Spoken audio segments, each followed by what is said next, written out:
Je suis en tournage au beau milieu de la campagne et j'ai ramené mon matériel FPV. Donc aujourd'hui, on va voler dans les éoliennes.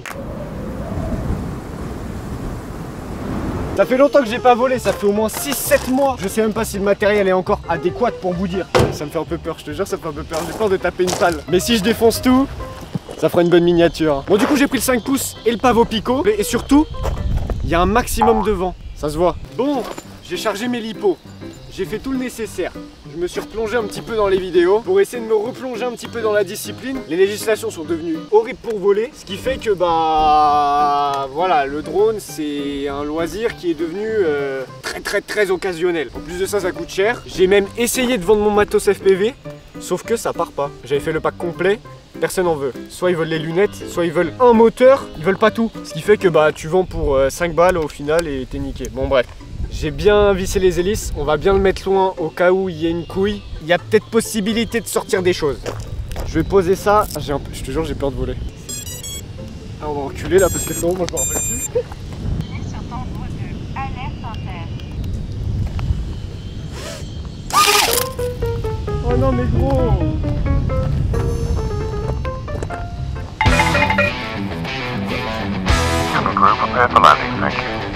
Merde.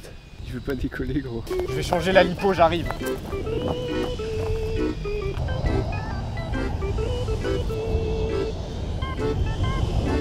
Bon l'équipe, on va se lancer sur le pavot Pico. Parce que y a un truc à rebrancher mais on va se poser un peu dessus après. Le pavot Pico. Ce petit drone qui en a vu des vertes et des pas mûres. Je l'ai bien défoncé, je l'avais bien custom. Je vais mettre mes lunettes de droniste. J'avais dû encore défoncer un truc sur les drones en fait et j'avais eu la flemme de les réparer. Ça va voler, c'est moi qui vous le dis.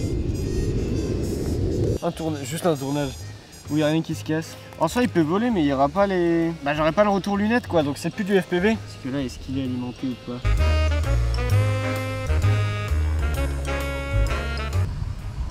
Bonjour. Et qui? C'est plus haut quand même, ça se voit. Vous voyez pas, je suis assis. On abandonne le FPV. C'est le titre de la vidéo je crois. En fait, voilà, c'est aussi le souci qu'il y a. Et en vrai, moi, c'est ce que j'avais kiffé au début, le fait de bricoler en permanence, etc. C'est trop bien. Par contre, le rapport temps de vol et construction, c'est pour ça aussi, c'est ce que j'avais dit dans ma vidéo où je parlais du drone FPV, c'est que, oui, c'est kiffant de voler.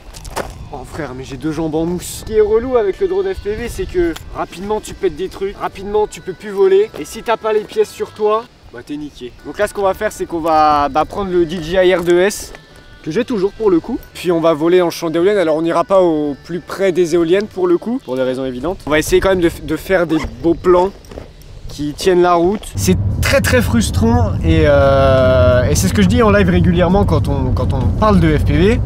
C'est que rapidement t'en as marre et il y a beaucoup de gens qui commencent le FPV en loisir, qui ne vont pas jusqu'au bout ou qui s'arrêtent au bout d'un certain temps parce que une fois que t'as cassé ton drone, des fois t'as pas le temps de réparer, t'as d'autres choses à faire. C'est vraiment une discipline à temps plein. Quand t'es professionnel dedans, je comprends, sauf que maintenant les professionnels utilisent principalement des DJI Avata. Ça c'est vraiment un drone qui m'intrigue énormément et j'aimerais bien le tester et je pense qu'on en fera une petite vidéo parce que le DJI Avata c'est un énorme compromis. Tu peux faire du cinématique, tu peux faire du drone FPV, même si les vrais puristes du FPV diront que ça n'en est pas. Des retours que j'ai eu de télépilotes qui l'utilisent en prestation et même au quotidien quand ils partent en voyage, ils en sont très contents, ils l'utilisent pour les deux. J'ai le R2S, on va voler, on va essayer de faire des trucs sympas. C'est pareil, ça fait longtemps que j'ai pas volé avec le DJI R2S. Alors, ça me pose moins souci dans le sens où ce genre de choses, on perd rarement le pilotage. Ça peut être dérangeant quand on pilote que du FPV et qu'on passe sur un stabilisé. Parce que là, on a un retour de force qui met le joystick de gauche, le joystick des gaz au milieu à chaque fois. L'avantage aussi quand vous faites du stabilisé, c'est que vous pouvez vous mettre au chaud dans la voiture. Ce serait bien d'avoir le tracteur aussi en train de bosser. T'es déjà allé à côté d'un tracteur? Non. Déjà allé à côté d'un tracteur? Bah oui, j'ai déjà piloté. Tu pilotes des tracteurs? Mon dieu, quel palmarès. Sous le choc. T'es en train de réfléchir à un truc.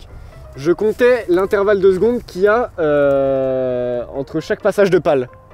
Regardez, par exemple, là, il passe au mât. 1, 2, 3. 3 secondes pour passer. Si jamais, sur un élan de folie, On se dit écoute, foutu pour foutu, on l'attente, on sait que ça sera 3 secondes. Oh, il y a les ânes.